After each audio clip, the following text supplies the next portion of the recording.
అవును, మీరు గ్యాంగ్స్టర్ ఎందుకు అయ్యారు?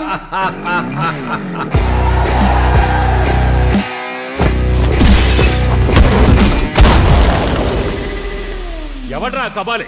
పిలవండి రావండి. తెలుగు చిత్రాల్లో ఇక్కడ ఘాటు పెట్టుకుని మీసాలు మీద తిప్పుకొని లొంగి కట్టుకుని పాత విలను ఏ కబాలి అని పిలవగానే ఒంగుని వినయంగా ఎస్ బాస్ అని నిలబడతాడే ఆ కబాలి అనుకున్నారా? కబాలిరా.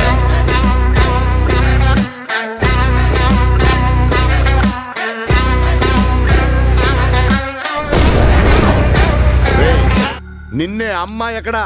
ఊరు గాని ఊరొచ్చా? ఎవరి కోసం? నీ కోసం కాదా? నా మీద పగబెట్టేస్తావా నువ్వు? తప్పు కదా, నువ్వు ఊరుకో. మాట మారుస్తున్నాడు. కబాలిరా.